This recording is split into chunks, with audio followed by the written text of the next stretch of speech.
नमस्कार, स्वागत है आप सभी का आपके अपने ऑनलाइन संस्थान परीक्षा प्लस में। मैं आलोक शुक्ला। एसएससी सीजीएल 20,000 पद और बहुत सारे बच्चे अभी भी इस ऊहापोह की स्थिति में है कि पेपर अब आसान हो गया है या पहले आसान था। कहीं ऐसा तो नहीं पेपर कठिन हो गया है, तैयारी करें या ना करें हमारा चयन हो पाएगा या नहीं हो पाएगा। और खासकर ऐसे फ्रेशर जो हैं, जो नए बच्चे हैं, वो तो सबसे ज्यादा परेशान नहीं हैं। जो पुराने बच्चे थे, जो पहले से ही एसएससी की तैयारी करते आ रहे थे, दोनों की ही स्थिति एक जैसी है। तो इन तमाम सारे आपके जो असमंजस की स्थिति बनी हुई है कि हमें किस राह पे जाना चाहिए, हम राज्य स्तरीय परीक्षा की तैयारी कर रहे हैं तो क्या हमें केंद्र स्तरीय पे जाना चाहिए, क्या हमारा सिलेक्शन हो पाएगा, पेपर का स्तर अब आसान है या अब कठिन है, इन सारी बातों को और थंबनेल में आपको जितने पॉइंट दिखे सबको डिस्कस करने इस सेशन के लिए मैं आपके सामने हाजिर हूं।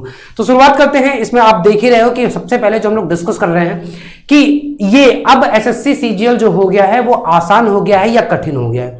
तो मैं एक शब्द में बोलूं तो उन बच्चों के लिए जो पहले से तैयारी कर रहे थे उनके लिए कुछ हद तक कठिन हो गया है, लेकिन ऐसे सारे बच्चे जो फ्रेशर हैं, ऐसे सारे बच्चे जो तैयारी अभी करना स्टार्ट किए हैं या राज्य स्तरीय परीक्षा की तैयारी कर रहे हैं, उनके लिए बहुत ही गोल्डन चांस आ गया है। इसके बहुत सारे कारण भी हैं क्यों ऐसा पैटर्न चेंज हुआ है, क्यों अचानक से ये पूरा टियर 1 को क्वालिफाइंग कर दिया गया है, टियर 2 में ऐसे जीएस को भी, रीजनिंग को भी और कंप्यूटर को भी ले आया गया है और उससे कहीं ना कहीं प्रभाव पड़ने वाला है। तो सबसे पहले जो पॉइंट यहां पे है कि टियर 1 क्वालिफाइंग के क्या फायदे हैं।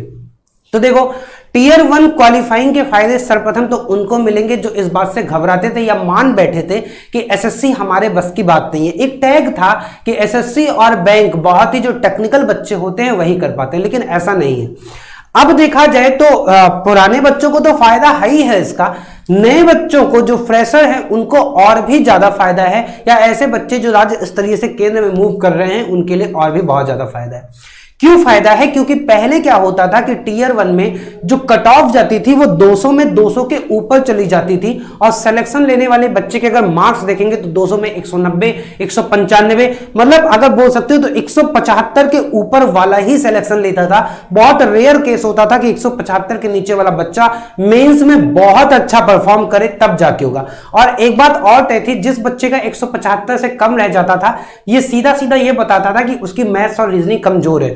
तो मैथ्स और रीजनिंग कमजोर होने की वजह से वो मेंस में भी उतना अच्छा स्कोर नहीं कर पाता था।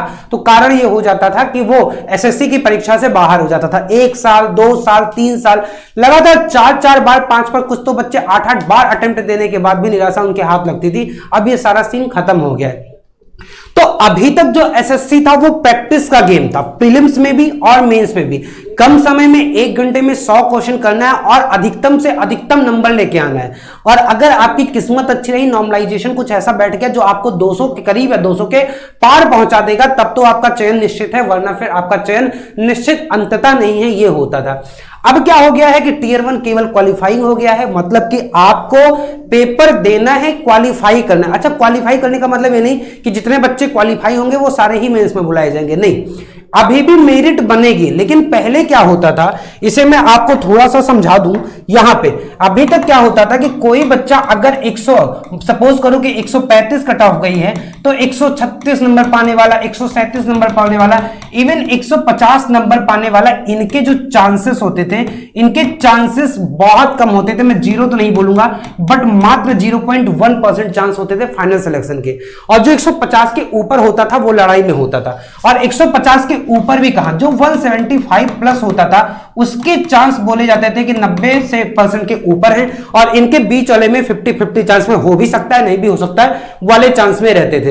अब ये पूरा का पूरा सीन खत्म हो गया। अब आपकी कट ऑफ अगर 135 जाती है, 140 जाती है, देखो पहली बात तो इस बार क्या होगा, कंपटीशन बढ़ेगा। इस बार फॉर्म फिलिंग बढ़ेंगे और से भी बच्चे आएंगे। इसमें राज्य स्तरीय बच्चे भी जो एसएससी बैंक की तैयारी नहीं करना चाहते थे वो भी आएंगे। तो प्रीलिम्स का कट ऑफ तो थोड़ा ज्यादा जा सकता है, लेकिन मैं अभी फाइनली इसलिए नहीं बोलूंगा क्योंकि कट ऑफ डिपेंड करता है पेपर के लेवल पे कि पेपर आपसे कैसा पूछा जा रहा है, और सबसे बड़ी बात डिपेंड करता है कि नॉर्मलाइजेशन किस स्तर का हो रहा है। तो कितनी शिफ्ट में पेपर हो रहे हैं इस पे डिपेंड करता है। तो दो बात तो क्लियर है कि नंबर ऑफ जो फॉर्म है, नंबर ऑफ फॉर्म इस बार ज्यादा पड़ेंगे, ये इसमें बहुत ज्यादा हाइक आएगा। नंबर ऑफ फॉर्म ज्यादा पड़ेंगे तो शिफ्ट ज्यादा होंगे, और अगर शिफ्ट में हाइक आएगा तो फिर से एक बात आप समझना कि नॉर्मलाइजेशन अपना रोल और ज्यादा प्ले करेगा, और नॉर्मलाइजेशन रोल ज्यादा प्ले करेगा तो यहां पे किस्मत का फैक्टर थोड़ा बहुत तो काम करेगा ही करेगा, पहली बात। दूसरी बात यह है कि अगर अभी तक कट ऑफ 135 से 140 जाता था तो हो सकता है एसएससी सीजीएल इस बार प्रीलिम्स में कट ऑफ 150 तक छू जाए। ये कोई बड़ी बात नहीं है, जैसे पेपर अभी तक आ रहा था अगर ऐसा आया तो। इन केस पैट उसके लेवल में कोई बदलाव आया या क्वेश्चन के फ्रेमिंग में कोई बदलाव आया तब की हम बहुत बात करेंगे, अभी उसकी बात नहीं करेंगे, हम तब की बात कर रहे हैं जैसे पेपर अभी तक पूछना आ रहा है। लेकिन अगर 150 आ रहा है तो 200 में से भी 150 नंबर लाना आपके लिए कठिन नहीं है, आसान है, क्योंकि यहां पे फिक्स्ड पैटर्न होते हैं। जैसे रीजनिंग होता है, रीजनिंग में हर बच्चा 25 में 25 ला सकता है, ये मैं आपको बताऊंगा कैसे कर सकते हो। मैथ्स में भी मैं कह रहा हूं कि बच्चे 25 में 25 लाते हैं, लेकिन इनकेस बहुत सारे बच्चे मैथ्स में थोड़ा सा कमजोर होता है तो यहां पे भी 22 से 23 नंबर ऑन एवरेज सारे बच्चों को उठते हैं। देखो मैथ्स में 15 से 70 नंबर तो सभी के आ जाते हैं, मात्र 6-7 नंबर का गेम होता है, वहीं पे उठता है। सबसे कम नंबर जीएस में होते हैं, ये 12 से लेके 15 तक वेरी करते हैं, और उसके बाद आपका क्या होता है, उसके बाद आपका इंग्लिश होता है ना, इंग्लिश होता है, और यहां पे भी 18 से 20 नंबर उठते हैं, क्वेश्चन उठते हैं। तो 25 और अगर यहां पे 22 जोड़ा जाए तो 27, 20, 47, 47, 2, 49, उसके बाद फिर आपका ये 60 क्वेश्चन लगभग पहुंच गया, 59, और 59 और 10 69, और अगर 8 जोड़ोगे तो 77 क्वेश्चन आप पे पहुंच जा रहे हो, मतलब आप 150 के ऊपर पहुंच जाओगे, ये रहा।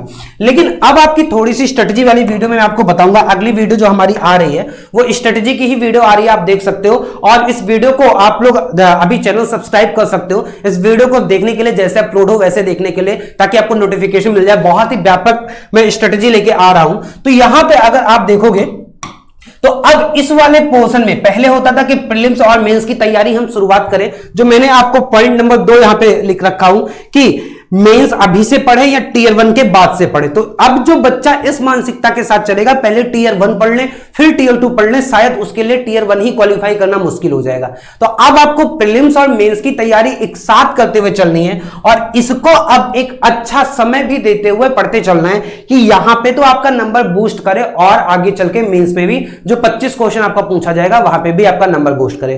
तो अगर कोई आपसे पूछ रहा है कि आपके दिमाग में क्वेश्चन आ रहे हैं कि सर प्रीलिम्स और मेंस की तैयारी साथ में स्टार्ट कर दें या पहले प्रीलिम्स देखें या मेंस देख लें, तो मैं आपको बोलूंगा कंप्यूटर छोड़ के बाकी चारों सेक्शन बराबर रूप से आप अभी से देखते चलो। अभी ये मात्र मान के चलो कि आपको मेंस ही देना है। हां, बस अंतर इतना होगा कि प्रीलिम्स का स्तर थोड़ा सा कम होगा, मेंस का स्तर थोड़ा सा ज्यादा होगा, और ज्यादा केवल मैथ्स और इंग्लिश में नहीं होगा, क्योंकि अभी तक तो मेंस में केवल मैथ्स और इंग्लिश पूछता था।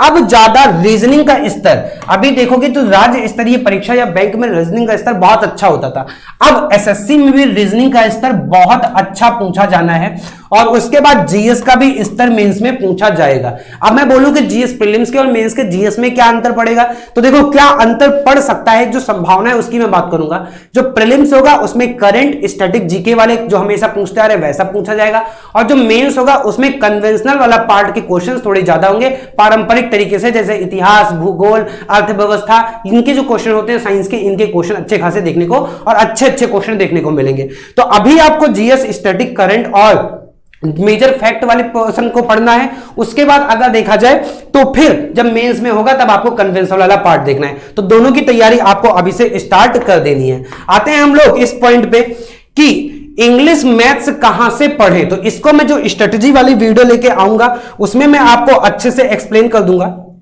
है ना, कैसे करें तैयारी, इस वाले में अच्छे से एक्सप्लेन कर दूंगा। इसमें देखिए कि क्यों हटाया गया टीयर 1, ये टीयर 1 क्यों हटाया गया, टीयर 1 तो है ही है, टीयर 1 क्यों हटाया गया है इसकी हम लोग चर्चा कर लेते हैं। तो टीयर 1 हटाने का कारण यही रह गया है कि इस बार वो जो बच्चे होते थे कहीं ना कहीं 200 और नॉर्मलाइजेशन का फर्क पड़ता था, वो फर्क ना पड़े। दूसरी बात एक मैं और बता दूं कि यहां पे टीयर 3 भी पहले होता था, टीयर 3 भी इस बार हटा दिया गया है और इसका भी कारण केवल इतना है क्योंकि टीयर 3 पहले डिस्क्रिप्टिव होता था, उसमें आपको क्या होता था, जो कॉपी चेक होती थी वो ऑफलाइन आपको पेपर भी देना होता था और वैसे आपको क्या होता था, कॉपी भी चेक होती थी और उसमें समय बहुत ज्यादा लगता था। तो ये समय बचाने के लिए सरकार ने क्या किया, टीयर 3 हटाया है। दूसरी बात, बहुत सारे बच्चे जैसे क्या होता था, यूएफए का केस बन जाता था या फिर क्या हो जाता था कि जो एस्से राइटिंग होती थी उसमें लेटर एक्सीड कर जाते थे लिमिट से, तो उसके कारण फेल हो जाते थे। तो उन सारी समस्याओं को दूर करने के लिए क्या हो गया है, टीयर 3 को हटा दिया गया है और टीयर 1 क्वालिफाइंग हो गया है। तो क्यों हटाया गया, यहाँ पे क्या हो जाना चाहिए, ये टीयर 3 क्यों हटाया गया, आप ऐसे समझो टीयर 3 क्यों हटाया गया, इसका प्रश्न मैं आपको उत्तर दे दिया हूं। मेंस अभी से पढ़े या टीयर 1 के साथ पढ़े, तो ये अभी से पढ़ना है। टाइपिंग कब से शुरू करें, तो देखो टाइपिंग जो आपका है वो टाइपिंग मेंस में पूछा जाएगा, अभी टाइपिंग नहीं पूछा जाएगा। तो अभी के लिए फिलहाल आप क्या करो, अभी टाइपिंग करना है तो वार्म अप करते रहो 15 मिनट 20 मिनट आधे घंटे, बाकी जब आपका टीयर 1 क्वालिफाई हो जाएगा, अच्छे मार्क्स आ जाएंगे, तब आप टाइपिंग पे अच्छे से ध्यान देना। अब एक प्रश्न है कि एसएससी सीजीएल एवं राज्य स्तरीय परीक्षा में कौन सा बेहतर है, तो ये बहुत क्लियर सा है कि ऐसे अगर राज्य स्तरीय में कोई पीसीएस लेवल की परीक्षा हो तब तो समझ में आता है। अगर आप एसएससी में बात करोगे तो इसमें मोस्ट ऑफ द जो पद है वो ग्रेड बी है। वो कौन से हैं, ग्रेड बी के हैं और ये ग्रेड बी का राज्य स्तरीय परीक्षा में इस पद तक पहुंचने के लिए आपको पीसीएस की परीक्षा क्या करनी पड़ती है, क्वालिफाई करनी पड़ती है।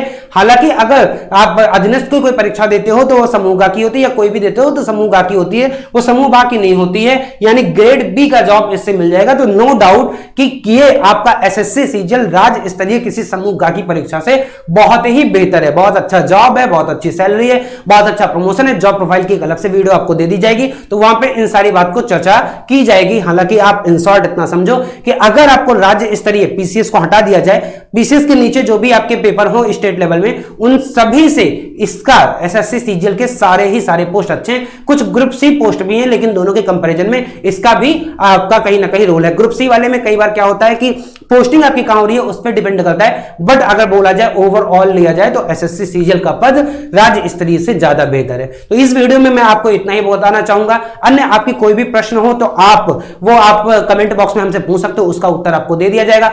चैनल सब्सक्राइब जरूर कर लीजिए, ये चैनल पे नए हो और ऐसे एसएससी सीजीएल की बहुत ही व्यापक तैयारी टीम परीक्षा प्लस करा रही है। आप तैयारी करने के लिए परीक्षा plus app Google play store से डाउनलोड कर सकते हो। फिर मिलेंगे, बहुत बहुत धन्यवाद सभी का।